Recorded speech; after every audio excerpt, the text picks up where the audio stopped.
대제사장마다 사람 가운데서 택한 자이므로 하나님께 속한 일에 사람을 위하여 예물과 속지 않은 제사를 드리게 하나니 그가 무식하고 미혹된 자를 능히 용납할 수 있는 것은 자기도 연약에 휩싸여 있음이라. 그러므로 백성을 위하여 속죄제를 드림과 같이 또한 자신을 위하여도 드리는 것이 마땅하니라.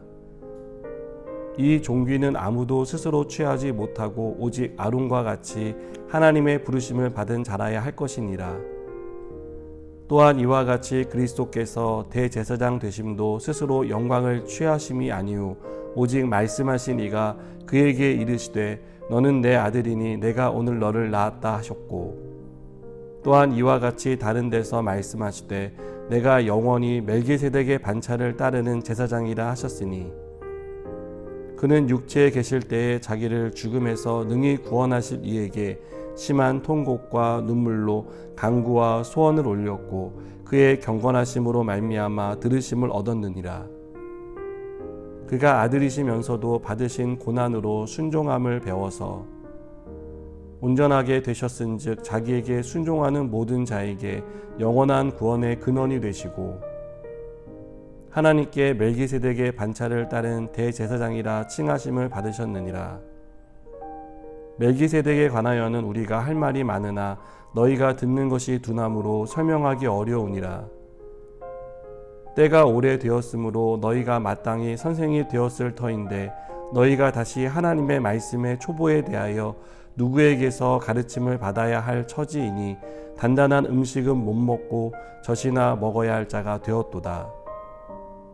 이는 젖을 먹는 자마다 어린아이니 의의 말씀을 경험하지 못한 자요. 단단한 음식은 장성한 자의 것이니 그들은 지각을 사용함으로 연단을 받아 선악을 분별하는 자들이니라. 아멘. 몹시 배고픈 사람은 밥 한 숟가락으로는 배가 차지 않습니다. 어떤 일이든 시작하자마자 만족할 만한 결과를 얻기 힘들다는 얘기입니다. 믿음도 처음부터 뜨겁고 만족스러운 결과를 얻을 수 없습니다. 삶을 살면서 겪게 되는 믿음의 시련도 있고 도전도 있기 때문입니다. 그러나 우리는 이런 믿음의 시련과 도전을 통해 우리의 믿음이 자라나고 신앙의 인격이 성숙해지는 것을 봅니다. 히브리서는 이런 면에서 처음부터 만족스러운 결과를 얻지 못하더라도 계속 시도하고 말씀을 붙들면 신앙의 성장과 성숙을 이룰 수 있다는 것을 우리에게 말해줍니다. 그리고 히브리서는 크게 두 부분으로 나누어지는데요. 첫째는 1장부터 10장 18절로 예수님은 어떤 분이신지를 가르쳐 줍니다. 둘째는 10장 19절부터 13장까지로 예수님을 믿는 성도의 삶에 실제적인 권면을 하고 있습니다. 이것은 예수님이 어떤 분인지를 알라는 것이고요. 또 예수님이 어떤 분인지 알아야 우리가 어떻게 살아야 하는지를 알 수 있다는 것입니다. 그렇게 할 때 우리의 믿음은 성장하게 되고 신앙의 인격은 성숙해질 수 있습니다. 히브리서 기자는 첫 번째 부분인 신앙의 대상인 예수님에 대해서 말해줍니다. 예수님은 그 어떤 것보다 우월하시며 탁월하다고 말합니다. 그래서 예수님을 천사와 또 모세와 비교합니다. 예수님은 천사나 모세보다 우월하며 탁월하다는 것을 강조하기 위한 것입니다. 그리고 오늘 본문에서는 예수님은 대제사장보다 우월하며 탁월하다고 말합니다. 예수님이 대제사장보다 우월하고 탁월한 근거는 무엇입니까? 대제사장은 아론의 계통에서 태어난 사람에게만 자격이 주어집니다. 또 그 중에서도 하나님이 선택해서 세운 사람만 감당할 수 있습니다. 그는 백성을 위해 속죄제를 드리는 역할을 감당합니다. 그러나 대제사장도 사람이며 죄를 짓는 연약함을 가지고 있어서 반드시 자신과 가족을 위해 속죄제를 드려야만 합니다. 예수님이 이런 대제사장보다 더 우월하고 탁월하신 이유는 똑같이 하나님에 의해 세움을 받았지만 죄가 없으시고 연약함에 빠지지 않기 때문입니다.